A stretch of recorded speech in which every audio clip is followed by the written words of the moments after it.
இயேசு கிறிஸ்துவுக்குள் மிகவும் பிரியமான அன்பு சகோதர சகோதரிகளே, முகநூல் நண்பர்களே, நேரலை செய்தி நேயர்களே, இந்த நாளில் மரித்து உயிர் திறந்த ஆண்டவராகிய இயேசு கிறிஸ்துவின் அதிகாரமுள்ள நாமத்தில் நான் உங்களை இந்த நாளின் நேரலை செய்திக்காக அழைக்கிறேன். மன விருப்பமுள்ள அன்பு சகோதர சகோதரிகள் இந்த இறை செய்திகளோடு இணைந்திருக்கலாம். விருப்பமுள்ளவர்கள் இணைந்திருங்கள். எசேக்கியேல் தீர்க்கதரிசியின் புஸ்தகம் 9ஆம் அதிகாரம் முதல் 4 வசனங்களை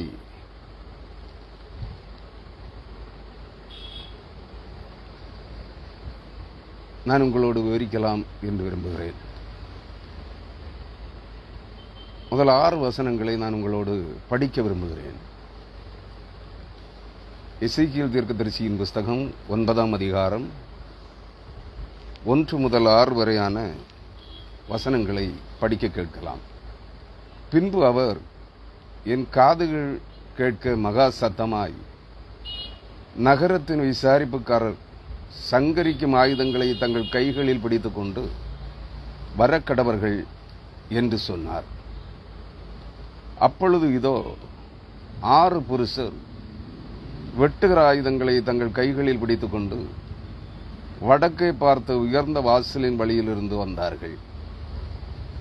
அவர்களில் சணல் நூல் அங்கி தரித்து தன் அறையில் கணக்கனுடைய மைக்கூட்டை வைத்திருக்கிற ஒருவன் இருந்தான். அவர்கள் உள்ளே பிரவேசித்து வெண்கல பலிபீட தண்டையிலே நின்றார்கள். அப்பொழுது இஸ்ரவேலின் தேவனுடைய மகிமை கெருபீன் மேலிருந்து எழும்பி ஆலயத்தின் வாசற்படியிலே வந்து சணல் நூல் அங்கி தரித்து தன் அறையில் கணக்கனுடைய மைக்கூட்டை வைத்திருக்கிற புருஷனை கூப்பிட்டு, கர்த்தர் அவனை நோக்கி, நீ எருசலேம் நகரமெங்கும் உருவ போய் அதற்குள்ளே செய்யப்படுகிற சகல அருவருப்புகளின் நிமித்தமும் பெருமூச்சு விட்டழுகிற மனுஷரின் நெற்றிகளில் அடையாளம் போடு என்றார். பின்பு அவர் என் காதுகள் கேட்க மற்றவர்களை நோக்கி, நீங்கள் இவன் பின்னாலே நகரமெங்கும் போய் உருவ போய் வெட்டுங்கள்.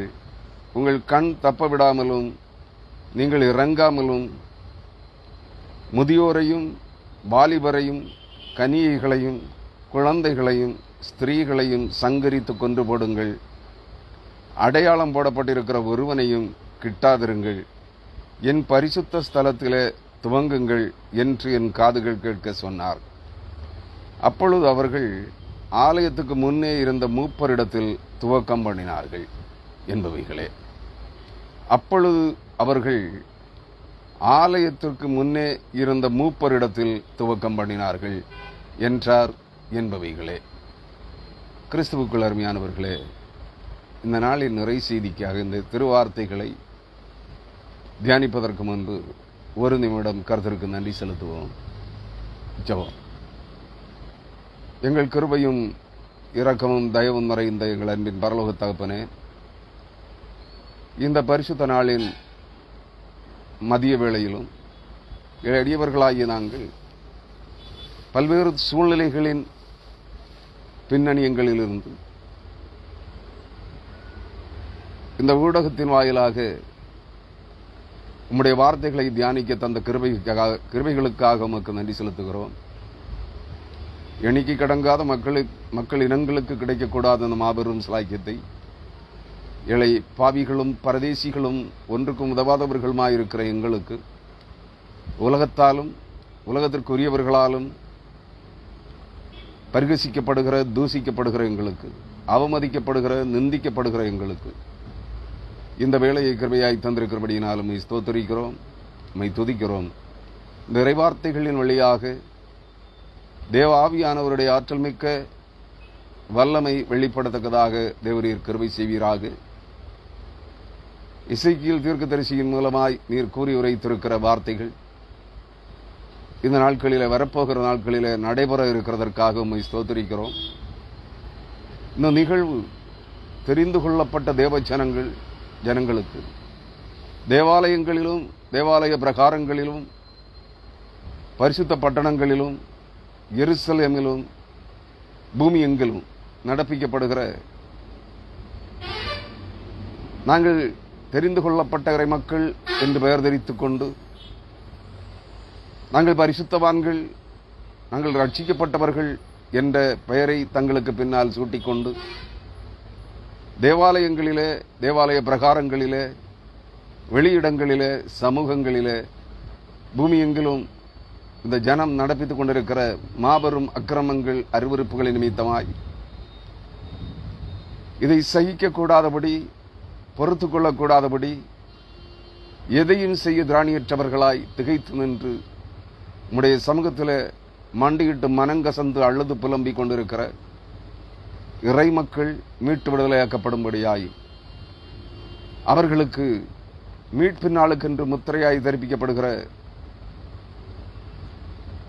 கிறிஸ்துவின் இரத்தத்தை சுத்த ஜலமாகவும் தூய ஆவியை பரிசுத்த பின்மாறி மழையாகவும் அவர்கள் மேல் ஊற்றப்போகிற அந்த நிகழ்வுகளுக்காக தெரிந்து கொள்ளப்பட்டவர்களை, மீட்டு ரட்சிக்கப்படும்படியாய் தெரிந்து கொள்ளப்பட்டவர்களை, பரிசுத்தவான்கள் ஆக்கப்படும்படியாய் தெரிந்து கொள்ளப்பட்டவர்களை, ஜீவ புஸ்தகத்தில் பெயர் எழுதப்பட்டிருக்கிறவர்களை மீட்டு ரட்சிக்க அவருடைய முக நெற்றிகளிலே உம்முடைய தூதனை அனுப்பி, உம்முடைய பரிசுத்தவானை அனுப்பி முத்திரை போடுகிறதற்காக நாங்கள் உம்மை ஸ்தோத்திரிக்கிறோம்.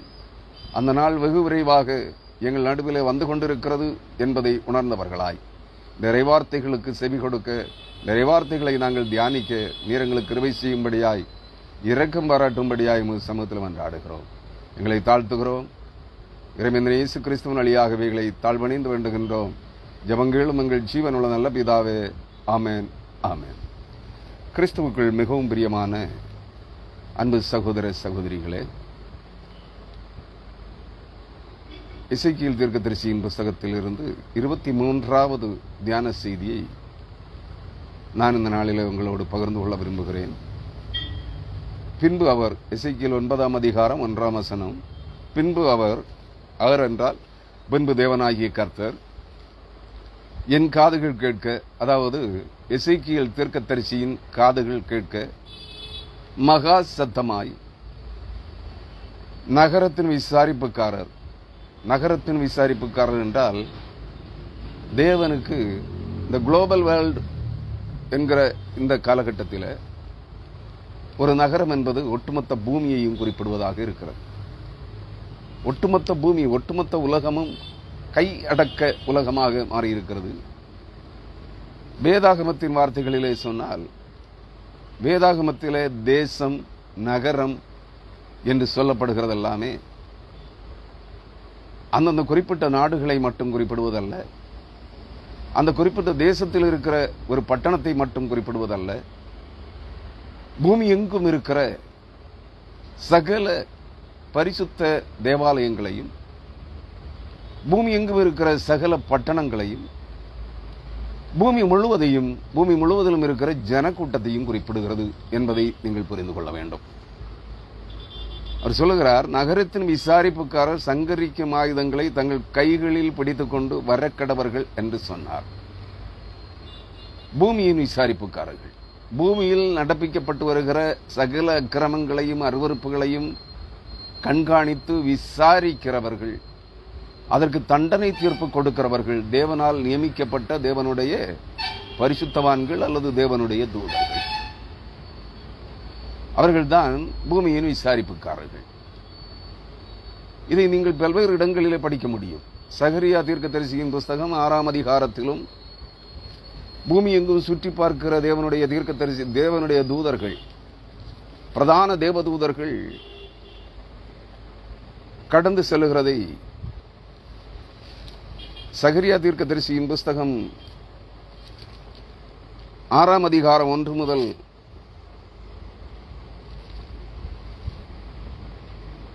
8 வரையான வசனங்களிலே நீங்கள் கற்றுக்கொள்ள முடியும். அங்கே சொல்லப்படுகிற காரியம் என்னவெனில், இதோ 2 பர்வதங்களின் நடுவாக புறப்பட்டு வருகிற 4 ரதங்களை கண்டேன். அந்த பர்வதங்கள் வெண்கல பர்வதங்களாய் இருந்தன. முதலாம் ரதத்தில் சிவப்பு குதிரைகளும், 2ஆம் ரதத்தில் கருப்பு குதிரைகளும், மூன்றாம் ரதத்தில் வெள்ளை குதிரைகளும் 4ஆம் ரதத்தில் புள்ளி புள்ளியான சிவப்பு குதிரைகளும் பூட்டியிருந்தன. நான் என்னோட பேசின தூதனை நோக்கி, ஆண்டவனே, இவைகள் என்னவென்று கேட்டேன். அந்த தூதன் எனக்கு பிரதியுத்தரமாக, இவைகள் சர்வலோகத்துக்கும் ஆண்டவராயிருக்கிறவருடைய சமூகத்தினின்று புறப்படுகிற வானத்தினுடைய 4 ஆவிகள் என்றார். ஒன்றில் பூட்டப்பட்டிருந்த கருப்பு குதிரைகள் வடதேசத்துக்கு புறப்பட்டு போயின. வெண்மையான குதிரைகள் அவைகளின் பின்னாலே புறப்பட்டு போயின. புள்ளி புள்ளியான குதிரைகள் தென் தேசத்திற்கு புறப்பட்டு போயின.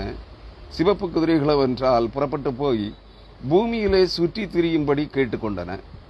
அதற்கு அவர், போய் பூமியிலே சுற்றி திரியுங்கள் என்றார். அப்படியே பூமியிலே சுற்றி திரிந்தன.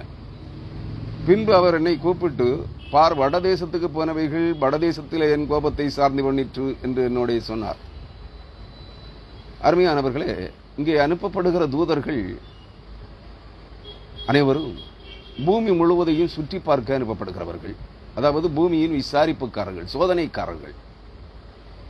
அதே நிலைப்பாட்டிலே தான் இங்கே எசேக்கியேல் 9ஆம் அதிகாரம் 1ஆம் வசனத்திலும் நகரத்தின் விசாரிப்புக்காரர்கள் என்றால் பூமியின் விசாரிப்புக்காரர்களும் தண்டனை தீர்க்க வருகிறவர்களும் தீர்ப்பளிக்க வருகிறவர்களுமாய் இருக்கிறார்கள். நீங்கள் ஆயுதங்களை, சங்கரிக்கும் ஆயுதங்களை தங்கள் கைகளில் பிடித்துக் கொண்டு வரக்கடவர்கள் என்று சொன்னார். வெட்டுகிற ஆயுதங்கள், சங்காரம், சர்வ சங்காரம், அக்கிரமக்காரர்களுக்கு, அநியாயம் செய்கிறவர்களுக்கு தண்டனை தீர்ப்பு, சங்காரம் என்கிற பேரழிவை உண்டு பண்ணுவதற்காக வருகிற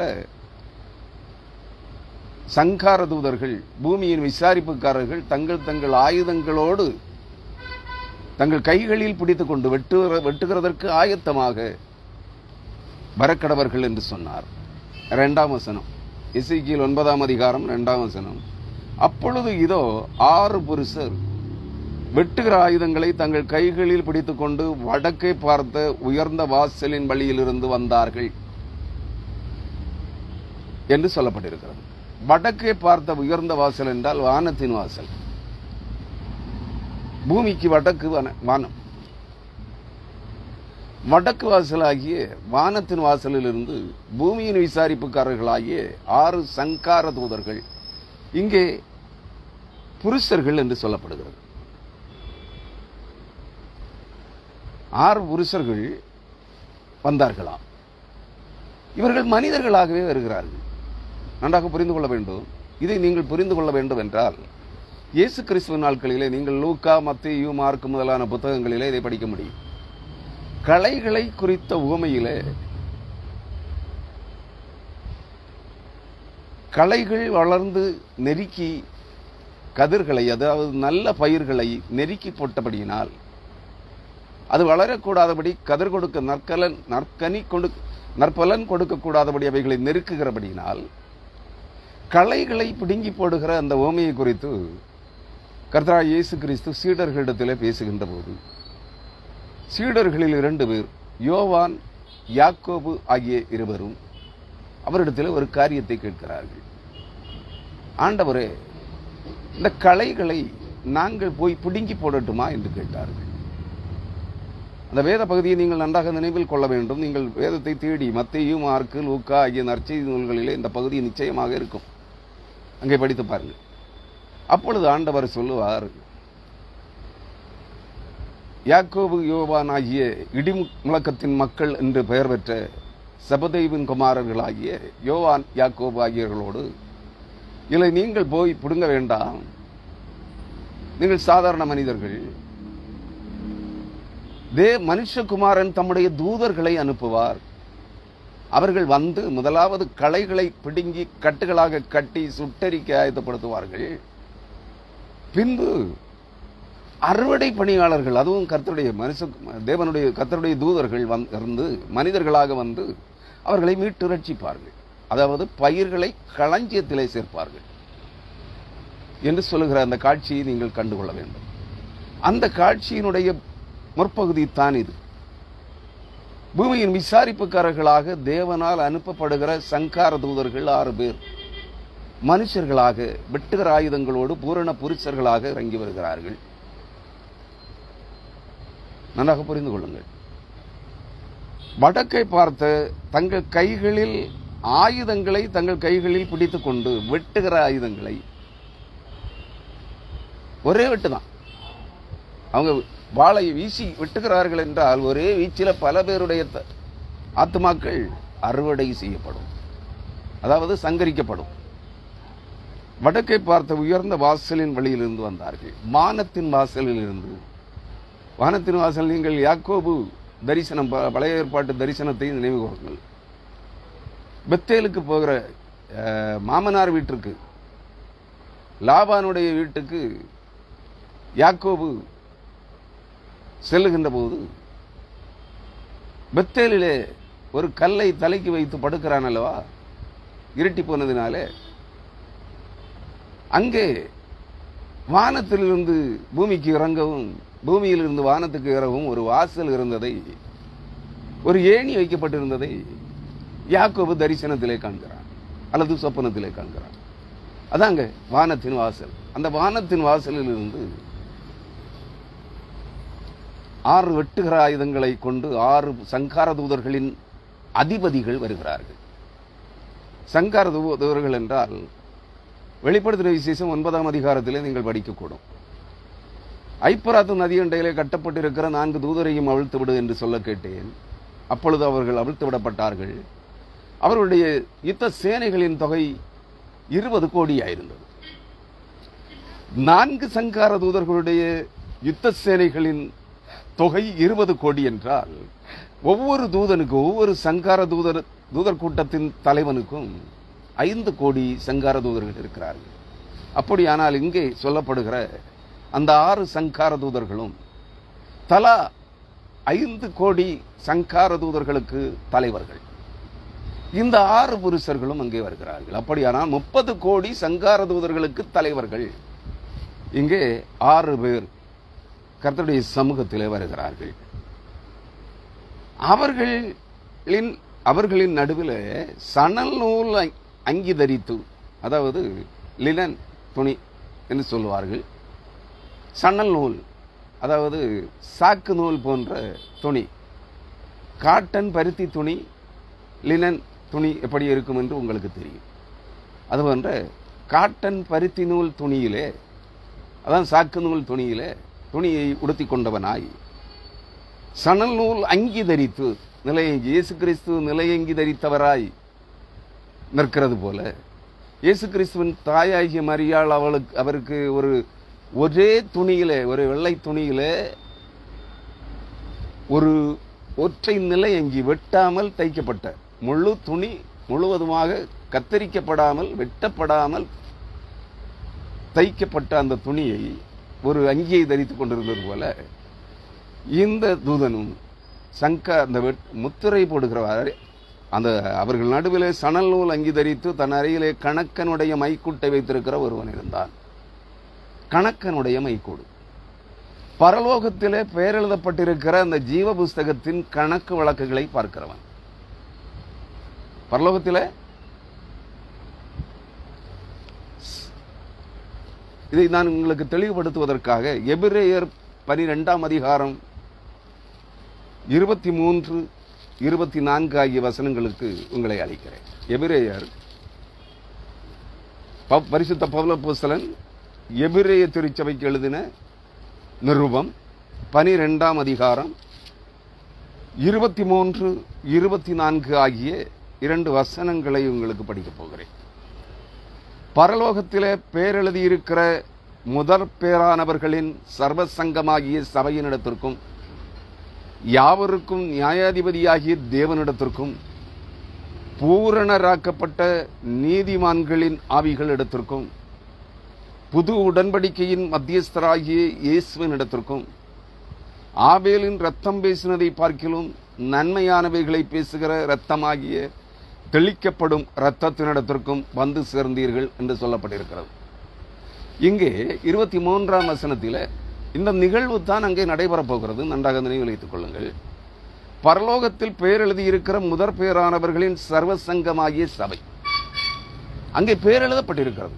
பரலோகத்தில் ஜீவ புஸ்தகத்தில் பெயர் எழுதப்பட்டவர்கள் அனைவரும் இந்த பூமியிலே மனிதர்களாக இருக்கிறார்கள்.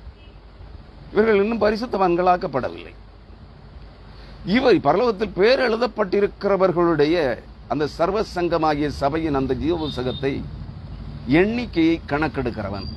ஒருவேளை நான் நினைக்கிறேன் அந்த தூதனுடைய கையிலே அந்த ஜீவ புஸ்தகம் இருக்கும். ஏன்னா அதன் எண்ணிக்கையை கணக்கெடுக்கிறவன். அவன் கணக்கனுடைய மைக்கூட்டை தன் கையிலே வைத்திருக்கிற ஒருவன் இருந்தான்.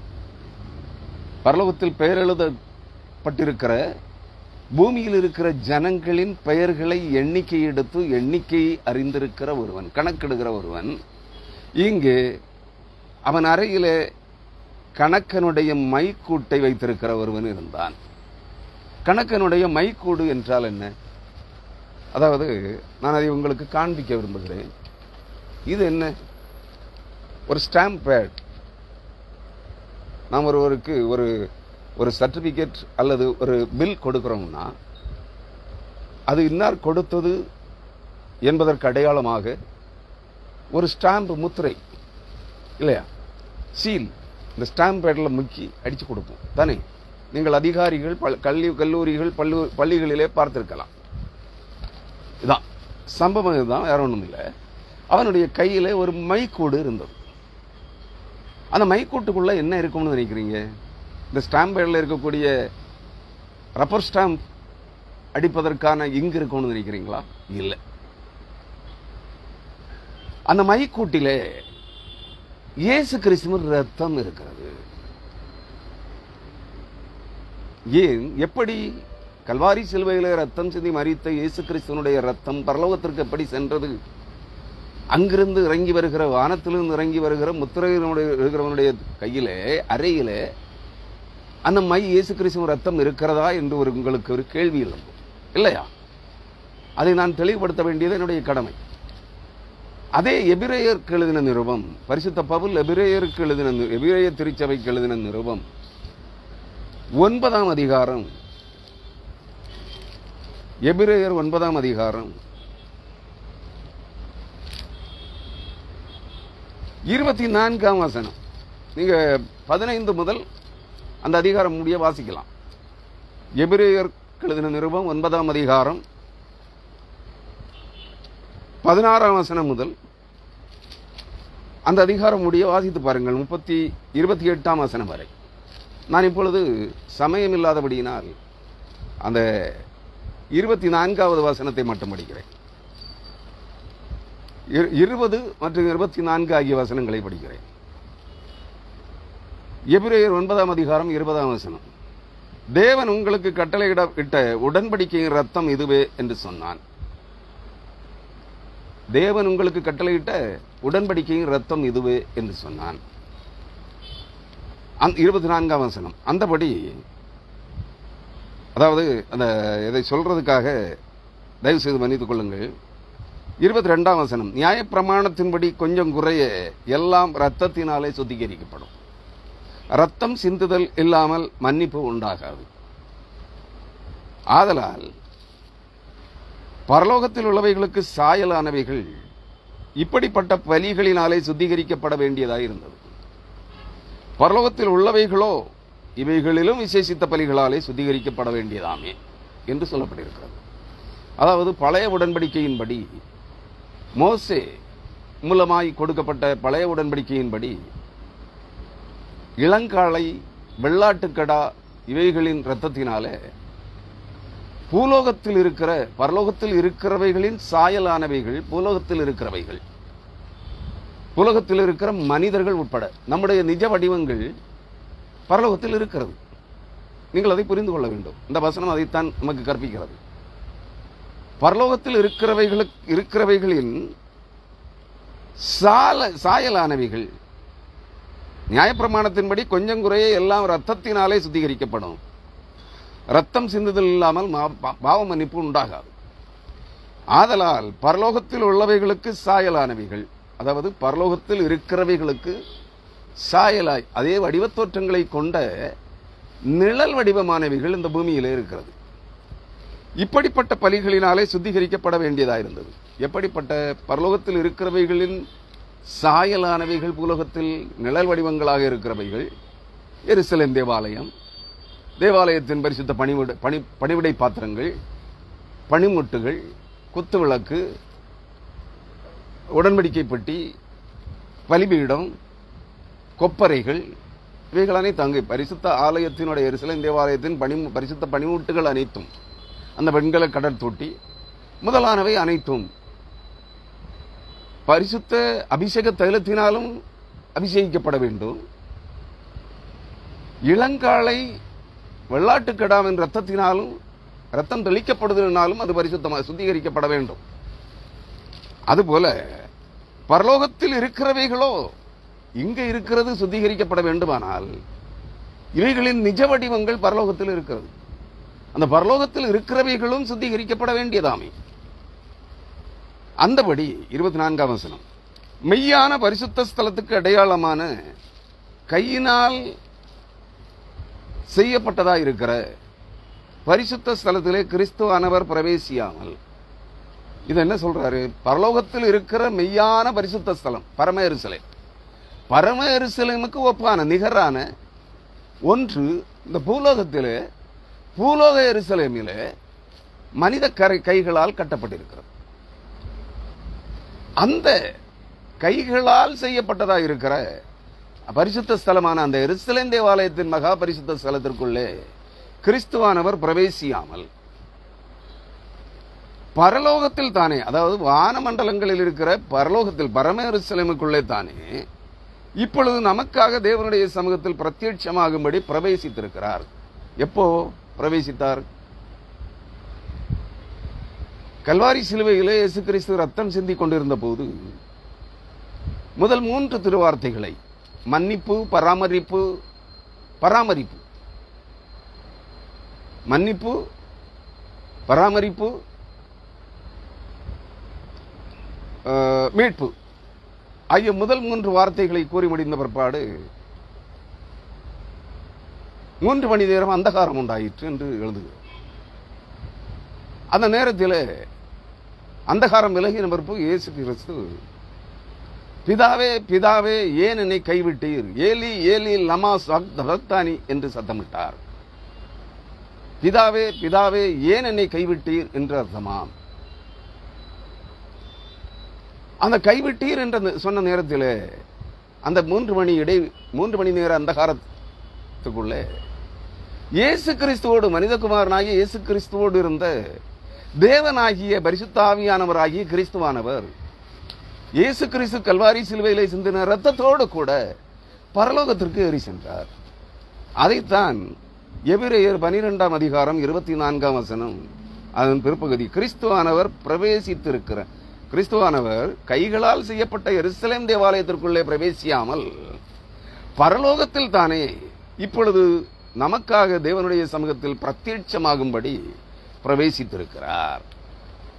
அருமையானவர்களே, இயேசு கிறிஸ்து சிலுவையில் சிந்தின ரத்தத்தோடு ஆவியானவராயிருக்கிற பரிசுத்த தேவனாகிய கிறிஸ்து அந்த ரத்தத்தோடு பரலோகத்திற்கு ஏறி சென்றிருக்கிறார். அன்றைய தினத்தில் 2000 ஆண்டுகளுக்கு முன்பு இயேசு கிறிஸ்து சிலுவையிலே மரித்த அந்த நாளிலே அவர் அந்த ரத்தத்தோடு சென்றது போல அந்த ரத்தத்தை உடையவனாய்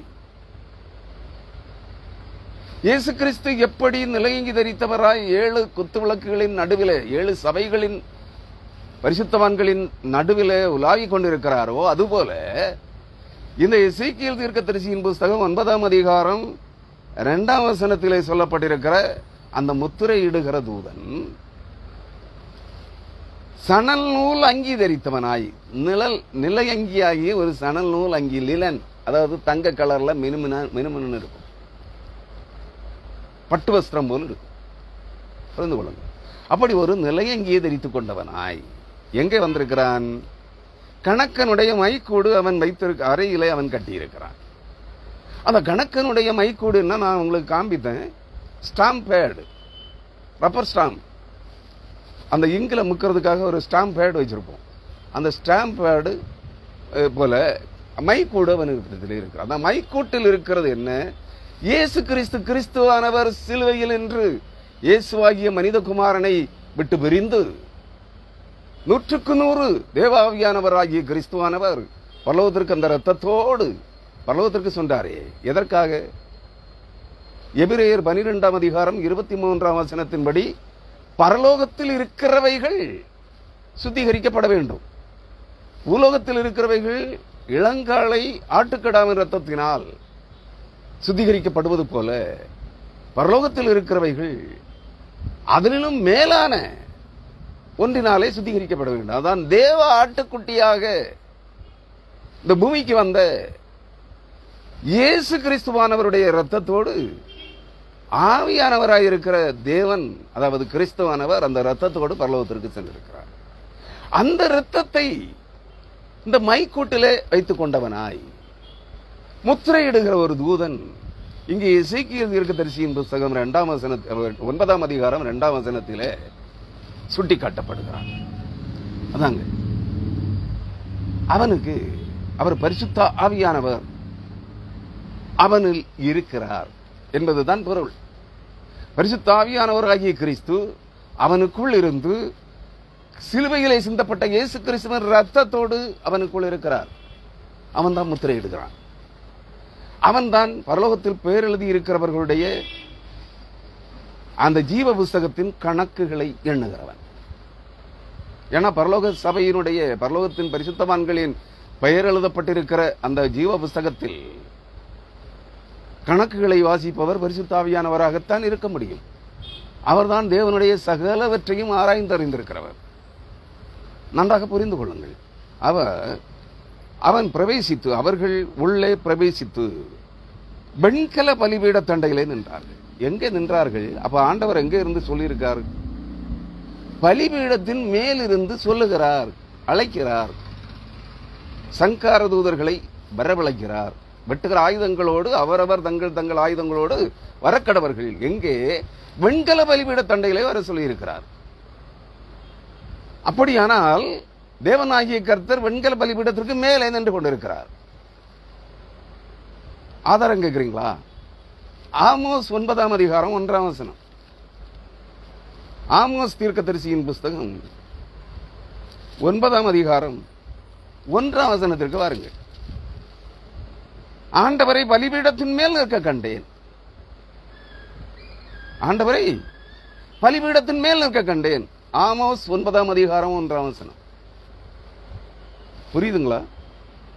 அப்படின்னா எசேக்கியேல் 9ஆம் அதிகாரத்திலும் 1ஆம் வசனத்திலும் ஆண்டவர் அந்த பலிபீடத்தின் மேல் நின்று கொண்டுதான் இந்த பூமியின் விசாரிப்புக்காரர்களாகிய 6 சங்கார தூதர்களின் தலைவர்களையும் முத்திரையிடுகிற தூதனுடைய தலைவனையும் வரவழைக்கிறார்.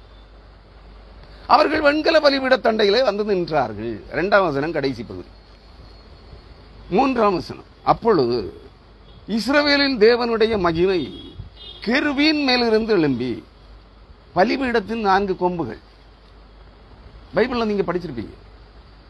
ஏன் பழைய ஏற்பாடு மொத்தமாக படிக்க வேண்டும் என்று சொல்லுகிறோம் என்றால், நாங்க தீர்க்க தரிசன புத்தகங்கள் பழைய ஏற்பாட்டையும் புதிய ஏற்பாட்டையும் ஒருமைப்படுத்தி சொல்லுகிறது. பலிபீடத்தின் 4 கொம்புகள் கேருபீன்கள், அதாவது தேவனுடைய சிங்காசனம். எசேக்கியேல் 1ஆம் அதிகாரம். எசேக்கியேல் 1ஆம் அதிகாரத்தில் தேவனுடைய சிங்காசனத்தை, பலிபீடத்தை, தேவனை எசேக்கியேல் பார்த்திருக்கிறான் என்றால் அவனுடைய புத்தகம் முழுவதும் அந்த பரம தரிசனத்தை ஒட்டியதாக இருக்கிறது. பரலோக காட்சிகளை உள்ளடக்கியதாக இருக்கிறது. நீங்கள் அதை புரிந்து கொள்ள வேண்டும். இங்கே வெண்கல பலிபீடத்தின் 4 கொம்புகளின் மேல் இருக்கிற அல்லது ஜீவனுள்ள தேவனுடைய சிங்காசனத்தை தாங்கி நிற்கிற, சுமக்கிற அந்த கேருபீன்கள் 4 கேருபீன்கள். இன்னும் ஒன்றை சொல்லுகிறேன். தேவாலயத்தின் பரிசுத்த பீடத்தில், பரிசுத்த மகாபரிசுத்த ஸ்தலத்தில் வைக்கப்பட்டிருக்கிற உடன்படிக்கை பெட்டியின் பெட்டகத்தின், தேவனுடைய மகிமை விளங்கும் பெட்டகத்தினுடைய கிருபாசனத்தின் மேல் அமர்ந்திருக்கிற 2 கேருபீன்கள். ஒன்று கழுகு முக கேருபீன், இன்னொன்று சிங்க முக கேருபீன். எதிரும் புதிருமாக இருக்கும். அந்த கேருபீன்கள் என்பது பிரதான தேவதூதர்கள், தேவனுடைய மகிமையை பாதுகாக்கிறவர்கள், தேவனுடைய மகிமை பிரசன்னத்திற்கு முன்பாக நிற்கிறவர்கள். அந்த கேருபீன்களாகிய வரலோக தேவதூதர்களின் மேலிருந்து, கேருபீன்கள் என்றால் கிரகங்கள். கேருபீன்கள் என்றால் என்ன? தூதர்கள் மட்டுமல்ல, வானமண்டலங்களில் இருக்கிற கிரகங்கள், சூரியன், சந்திரன் உள்ளிட்ட 9 கிரகங்கள் இருக்கிறது அல்லவா? இவைகளுக்கு மேலான பரலோக கேருபீன்கள், பரலோக கிரகங்கள், மேலான வானமண்டலத்தில் தேவனுடைய சிங்காசனத்திற்கு மேல் இருக்கிற அநேக கோலங்கள் இருக்கிறது. நாம் கண்டுபிடிக்கப்படவில்லை இன்னும். சூரியனை விட மிக பிரம்மாண்டமான சூரியன்கள் அங்கே இருக்கிறது. அதுபோல ஒரு சூரியனிலிருந்து, அந்த கேருபீன் மேலிருந்து தேவனுடைய மகிமை கேருபீன் மேலிருந்து எழும்பி ஆலயத்தின் வாசற்படியிலே வந்தது. ஆலயத்தின் வாசற்படி அப்படின்னா கிழக்கு வாசல்படியிலே தேவனுடைய மகிமை பிரசன்னமாகிறது. எங்கிருந்து? பரலோகத்தில் இருந்து இறங்கி தேவனுடைய தேவாலயத்தின் வாசலிலே வந்து பிரசன்னமாகியிருக்கிறது. ஆலயத்தின் வாசற்படியிலே வந்து சணல் நூல் அங்கி தரித்து தன் அறையில் கணக்கனுடைய மைக்கூட்டை வைத்திருக்கிற புருஷனை கூப்பிட்டு, அதாவது அந்த முத்திரை கோடு இயேசு கிறிஸ்துவின் ரத்தம் நிறைந்திருக்கிற அந்த முத்திரை கூட்டை தன் கையிலே வைத்து சணல் நூல், பருத்தி நூல் பஞ்சினாலாகி பருத்தி நூலினாலான பொன்னை போல் மினுமினுத்துக் கொண்டிருக்கிற பட்டு வஸ்திரம் தரித்துக் கொண்டிருக்கிற அந்த தூதனை, அந்த மனுஷனை கூப்பிட்டு, புருஷனை கூப்பிட்டு, பரிசுத்தவானவன் அவனை கூப்பிட்டு 4ஆம் வசனம், கர்த்தர் அவனை நோக்கி, யார் சொல்லுகிறார்? கர்த்தர், சர்வலோகத்தின் ஆண்டவர் இருக்கிற தேவனாகிய கர்த்தர் சொல்லுகிறார், அவனை நோக்கி, நீ எருசலேம் நகரமெங்கும் உருவ போய். எந்த எருசலேம்? பூமியில் இருக்கிற எருசலேம் தற்போதைய இஸ்ரவேல் தேசத்திலே இருக்கிறது. உங்களுக்கு எல்லாருக்கும் தெரியும், அங்கதான் யுத்தம் நடந்துட்டு இருக்கு. யூதர்களுக்கும் ஹமாஸ் இயக்க தீவிரவாதிகளான பெலிஸ்தியர்களுக்கும் அங்கே தான் யுத்தம் நடந்து கொண்டிருக்கிறது. அவர் சொல்லுகிறார், நீ எருசலேம் நகரம் எங்கும் உருவ போய், ஊடுருவி போய், உருவ போயின்னா ஊடுருவி சென்று அதற்குள்ளே செய்யப்படுகிற சகல அருவருப்புகளின் நிமித்தமும் பெருமூச்சு விட்டழுகிற மனுஷரின் நெற்றிகளில் அடையாளம் போடு என்றார். நான் எதாங்க சொன்னேன்? கடந்த 2023ஆம் ஆண்டு அக்டோபர் மாதம் 7ஆம் தேதி எருசலேம் நகரத்தையும் இஸ்ரவேல் தேசத்தையும் வாக்குத்தத்த தேசத்தையும் இந்த பூமி முழுவதையும் ஊடுருவி ஆராய்ந்து பார்க்கிற 8 பேர் அங்கே சென்றிருக்கிறார்கள். 6 சங்கார தூதர்களின் தலைவர்கள், 30 கோடி சங்கார தூதர்களின் தலைவர்கள் 6 புருஷர்களும், முத்திரையிடுகிற தூதர்களுக்கு தலைவன் அந்த பரிசுத்தவானும், இந்த 7ஐயும் உள்ளடக்கிய 8வது மனுஷரிலிருந்து தெரிந்தெடுக்கப்படுகிற அந்த அதிபதியும் எங்கே சென்றிருக்கிறார்கள்? கடந்த அக்டோபர் 7ஆம் தேதி என்று எருசலேமுக்கு சென்றிருக்கிறார்கள். அவர்கள் சென்று தான் அந்த தண்டனை தீர்ப்பை துவக்கம் பண்ணியிருக்கிறார்கள். நீங்கள் அதை புரிந்து கொள்ள வேண்டும். இதை நான் என்னுடைய அக்டோபர் 7ஆம் தேதி செய்தியிலேயே சொல்லியிருக்கிறேன். இப்ப அதை விவரிக்கிறேன் பாருங்க.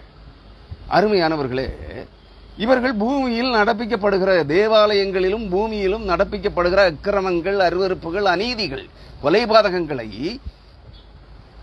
ஆராய்ந்து ஊடுருவி பார்த்து கணக்கெடுக்கிறவர்கள். அவர்கள் அங்கே சென்றிருக்கிறார்கள். அந்த பணி முடிவடையும் போது அந்த சங்காரம் தொடங்கும். அன்றுதான் அந்த யுத்தம் நீக்கும். நான் அதையும் சொல்லியிருக்கேன்.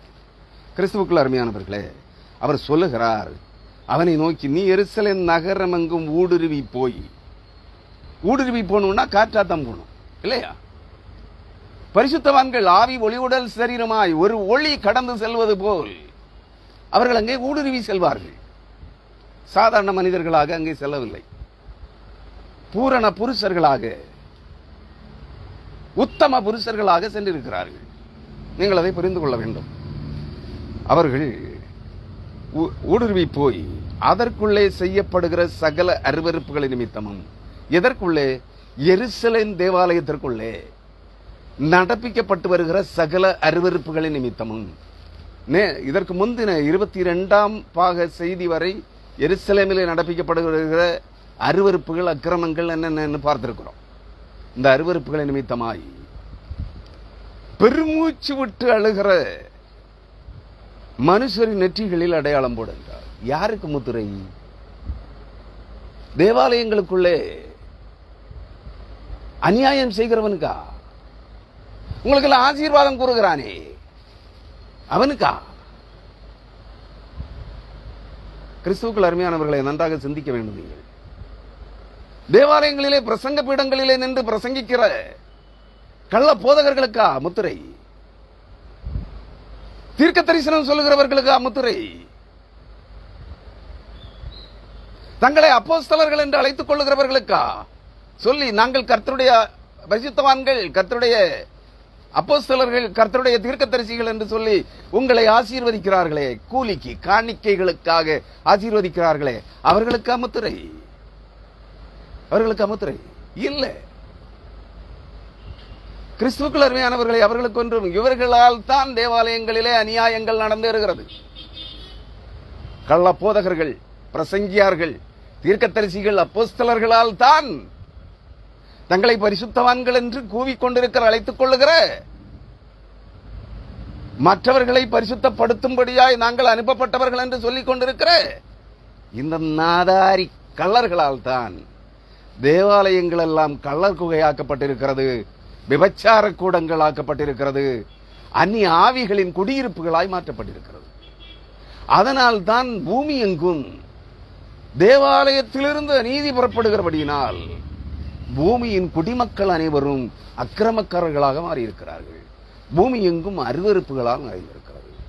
இந்த அருவருப்புகளின் நிமித்தம் பூமியிலும், மனிதர்கள் வாழும் இடங்களிலும், நகரங்களிலும், கிராமங்களிலும், பட்டணங்களிலும்,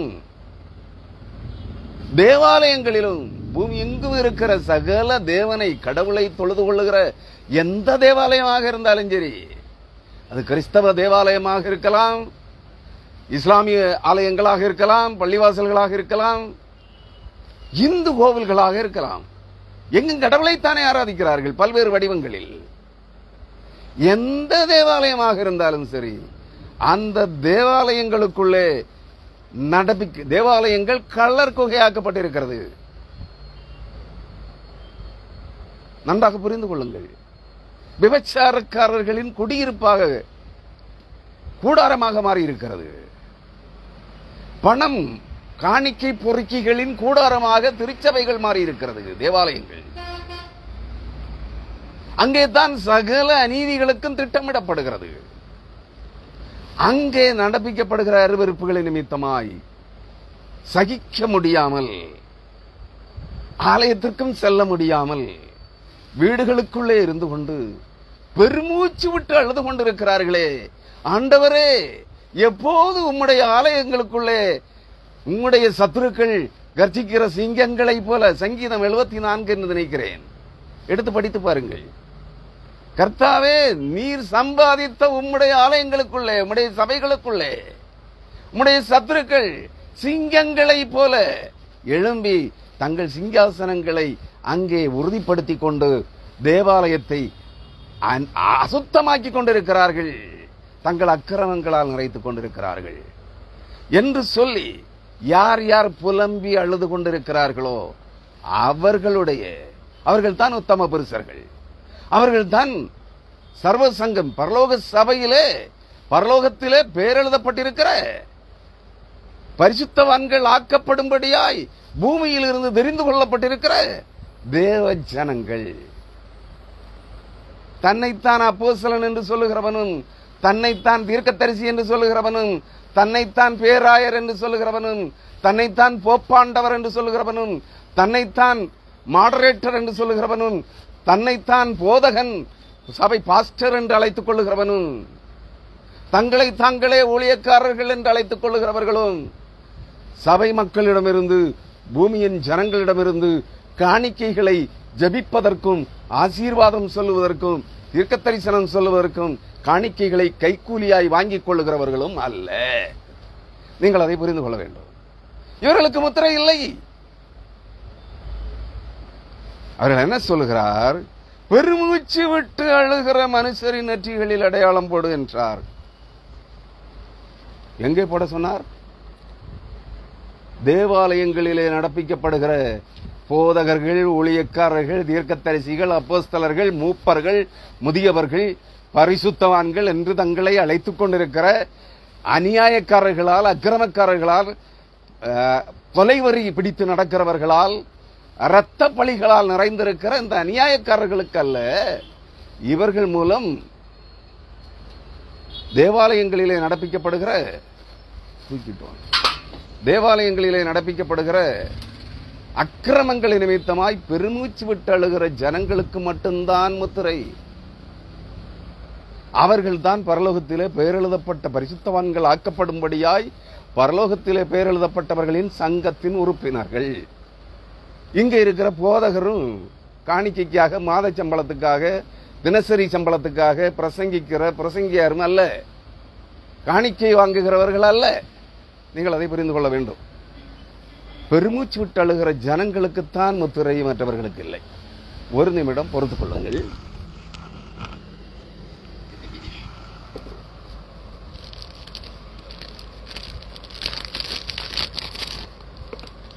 ஒண்ணு போதும் இல்ல.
புரிய முடியாது.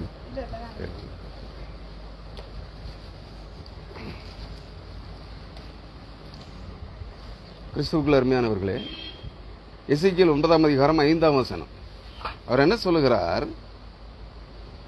அந்த 4ஆம் வசனத்தின் பிற்பகுதி, அருவருப்புகளின் நிமித்தமாய் பெருமூச்சட்டு விட்டு அழுகிற மனுஷரின் நெற்றிகளில் அடையாளம் போடு என்றார். 5ஆம் வசனம், பின்பு அவர் என் காதுகள் கேட்க மற்றவர்களை நோக்கி, அதாவது கர்த்தர் பலிபீடத்தின் மேல் நின்று கொண்டிருக்கிற தேவனாகிய கர்த்தர் அல்லது ஆண்டவராகிய இயேசு எசேக்கியேலின் காதுகள் கேட்க சொல்லுகிறார். யாரை நோக்கி? மற்றவர்களை. அதாவது அந்த வெட்டுகிற ஆயுதங்களோடு நின்று கொண்டிருக்கிற சங்கார தூதர்களின் தலைவர்கள் 6 பேர், ஆர்கேஞ்சல்ஸ் 7 பேர்ல 6 பேர். நீங்கள் அவர்களை நோக்கி சொல்லுகிறார், நீங்கள் இவன் பின்னாலே, அதாவது முத்திரையிடுகிற தூதனுக்கு பின்னாலே போய் நகரமெங்கும் உருவி போய், நகரமெங்கும் பட்டணமெங்கும் பூமி எங்கும், இந்த நகரம் என்பதை பட்டணங்கள் என்றும் பூமி என்றும் எடுத்துக் கொள்ளுங்கள், கிராமங்கள் என்றும் எடுத்துக் கொள்ளுங்கள். பூமி எங்கும் உருவ போய், ஊடுருவி போய் வெட்டுங்கள். உங்கள் கண் தப்ப விடாமலும் நீங்கள் இறங்காமலும். நீங்க யாருக்கும் இரக்கம் பாராட்டக்கூடாது, யாருக்கும் இறங்கக்கூடாது. உங்கள் கண் தப்பி ஒருவன் கூட தப்பி பிழைக்கவும் கூடாது. உங்கள் கண் தப்ப விடாமலும் நீங்கள் இறங்காமலும்.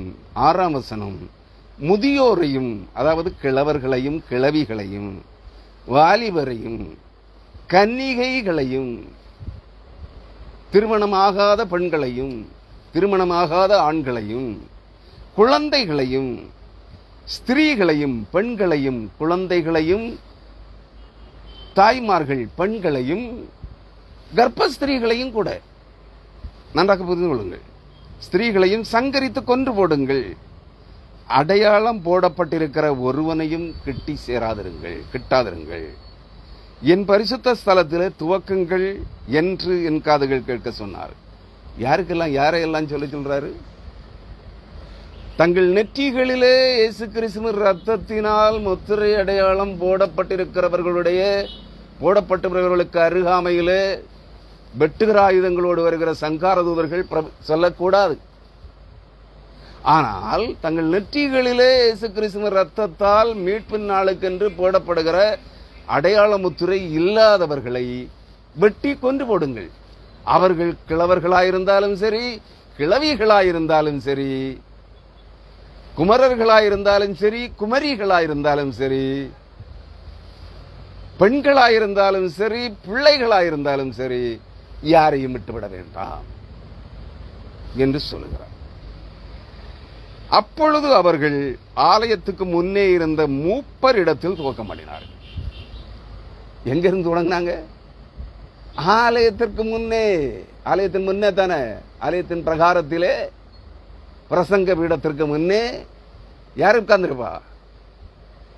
ஆயர்கள், போதகர்கள், பாஸ்டர்ஸ், மூப்பர்கள், எல்டர்ஸ், சபை பிரதானிகள், டீக்கன்மார். இவனை தானே கொள்ளையடிக்கிறான் இல்லையோ? இவனை தானே சாராயம் வாங்கி கொடுத்து கொலை செய்ய வைக்கிறான். காணிக்கை திருடர்கள் இல்லையோ?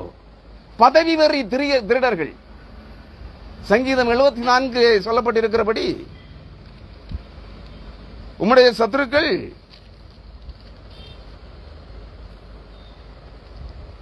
உம்முடைய ஆலயங்களுக்குள்ளே தங்கள் சிங்காசனங்களை, சங்கீதம் 74:2, நீர் பூர்வ காலத்தில் சம்பாதித்த உமது சபையையும் நீர் மீட்டுக் கொண்ட உமது சுதந்திரமான கோத்திரத்தையும் நீர் வாசமாயிருந்த சீயோன் பர்வதத்தையும் நினைத்தருளும். நெடுங்காலமாய் பாழாய் கிடக்கிற ஸ்தலங்களில், தேவாலயங்களில் உம்முடைய பாதங்களை எழுந்தருள பண்ணும். பரிசுத்த ஸ்தலத்திலே சத்துரு அனைத்தையும் கடுத்து போட்டான். யார் சத்துரு? தங்களை தாங்களே பரிசுத்தவான்கள் என்று சொல்லுகிறார்களே, தங்களை தாங்களே கர்த்தருடைய அப்போஸ்தலர்கள் என்று சொல்லுகிறார்களே, தங்களை தாங்களே கர்த்தருடைய தீர்க்கதரிசிகள் என்று சொல்லுகிறார்களே, தங்களை தாங்களே கர்த்தருடைய ஊழியக்காரர்கள் என்று சொல்லுகிறார்களே, இவர்கள் தான் சத்துருக்கள். உம்முடைய சத்துருக்கள், சங்கீதம் 74:4, உம்முடைய சத்துருக்கள் உம்முடைய ஆலயங்களுக்குள்ளே கர்ஜித்து தங்கள் கொடிகளை அடையாளங்களாக நாட்டுகிறார்கள். கோடரிகளை ஓங்கி சோலையிலே மரங்களை வெட்டுகிறவன் பேர் பெற்றவனானான். பாத்தீங்களாங்க? நானா சொல்றேன்? சங்கீதக்காரன் சொல்லுகிறான். எசேக்கியேலுக்கு அதை சொல்லுகிறார். தேவனாகிய கர்த்தர் எசேக்கியேலுக்கு சொல்லுகிறார். எசேக்கியேலுக்கு முன்பாக நிற்கிற எசேக்கியேலுக்கு, அதாவது தூதர்களுக்கு, சங்கார தூதர்களுக்கு சொல்லுகிறதை எசேக்கியேல் கேட்டுக்கொண்டிருக்கிறான். அவன் எழுதி வைத்திருக்கிறதை நான் உங்களுக்கு பிரசங்கிக்கிறேன். அவ்வளவுதான். யார் அநியாயக்காரர்கள் என்று புரிந்து கொள்ளுங்கள். திகைத்து திடுக்கிடத்தக்க காரியம் எருசலேமில் இருந்து வெளியே வருகிறது. கர்த்தருடைய ஆலயங்களுக்குள் இருந்து தான் பூமியின் ஜனங்கள் திகைத்து திடுக்கிடத்தக்க காரியங்கள் அரங்கேற்றம் பெறுகிறது. இந்த கடவுளுக்குன்னு கோயில் கட்டினானே, பகவானுக்கு, ராமர் கோயில், திகைத்து திடுக்கிட, இந்தியா திகைத்து திடுக்கிடத்தக்க காரியங்கள், உலகமே கூர்ந்து கவனிக்கத்தக்க காரியங்கள் ராமர் கோயிலுக்குள்ள இருந்தானே வருது. புரியலையா? எங்க உங்களை ஸ்ரீராம ஜெயம் சொல்லலைன்னா நீ தேசத்தில் இருக்க முடியாது, நீ வாழ முடியாது, உன்னை கொண்டு விடுவார்கள். அதுபோல தேவாலயங்களுக்குள்ள கள்ள தீர்க்கதரிசி சொல்றதுக்கு நீ தலையாட்டலைன்னா, கள்ள அப்போஸ்தலன் சொல்றதுக்கு நீ அல்லேலியா சோத்திரம் சொல்லலைன்னா, கள்ள பிரசங்கியார் உன்னை ஆசீர்வதிக்கிறதுக்கு தீர்க்க குறி சொல்லுறதுக்கு நீ அல்லேலியா சோத்திரம் மகிமை சொல்லலைன்னா உன்னை சபிப்பான். அவர்கள் கூட்டுக்களவாணிகள். கூலிக்கு கொலை செய்கிறவர்களை கைக்கூலி படைகளாக தங்களுடைய பாதுகாப்பு அரண்களாக வைத்திருக்கிறார்கள். இப்படிப்பட்டவர்களிடமிருந்து தான் சகல அநீதிகளும், சகல விதமான தேவாலயங்கள், கோவில்கள், பள்ளிவாசல்களுக்குள்ளிருந்து தான் எல்லாமே வெளியே வருது. அதனால்தான் எரேமியா தீர்க்கதரிசி 7ஆம் அதிகாரம் என்று நினைக்கிறேன், நல்லது 6ஆம் அதிகாரமா இருக்கும். திகைத்து திடுக்கிடத்தக்க காரியம் தேசத்திலே நடைபெறுகிறது, பூமியிலே நடைபெறுகிறது. எல்லா அநீதிகளும் எருசலேமின் தீர்க்கதரிசிகளிடமிருந்து வெளியே வருகிறது என்று சொல்கிறது. கிறிஸ்துவுக்குள் அருமையானவர்களே, தேடி வாசியுங்கள். இங்கே ஆலயத்துக்கு முன்னே இருந்த மூப்பரிடத்தில் துவக்கம் பண்ணினார்கள். யார் யார் மூப்பர்கள்? போப்பாண்டவர், கர்தினால்கள், மாடரேட்டர், பிஷப், பேராயர், பிரதம பேராயர், ஆயர், பாஸ்டர், போதகர், சுவிசேஷகர், ஊழியக்காரன், கள்ள தீர்க்கதரிசி, கள்ள அப்போஸ்தலன், திருச்சபை மூப்பர்கள். திருச்சபை ஆளுகை செய்கிற தேர்ந்தெடுக்கப்பட்ட பிரதிநிதிகள், மூப்பர்கள். இவனுல தான் கொள்ளத்தாரன். இவனுக்கு வால் பிடிக்கிறீங்களே, இவனுக்கு சொம்படிக்கிறீங்களே, நீங்க எல்லாம் தான் கிரமக்காரர்கள். இவர்களுக்குத்தான் சங்காரம். இவைகளின் நிமித்தமாய் பெருமூச்சு விட்டு அழுது ஆலயங்களுக்கும் செல்ல முடியவில்லை. வீடுகளிலும் வெளியிடங்களிலும் அமர்ந்து பெருமூச்சு விட்டு அழுகிறார்களே, ஆண்களும் பெண்களும் வாலிபர்களும் கன்னிகைகளும். அவர்களுக்கு மட்டும்தான் முத்திரை. மீட்பு. முத்திரை போடப்படாதவர்கள் அனைவரும் சங்காரம் செய்யப்படுவார்கள். நான் ஊழியக்காரன் சொல்லி தப்பிக்க முடியாது. நான் தீர்க்கதரிசின்னு சொல்லி தப்பிக்க முடியாது. நான் மறுபடி பிறந்தவன் சொல்லி தப்பிக்க முடியாது. நான் பரிசுத்தவான் என்று சொல்லி தப்பிக்க முடியாது. நான் ஆவி அபிஷேகம் பெற்றவன் என்று சொல்லி தப்பிக்க முடியாது.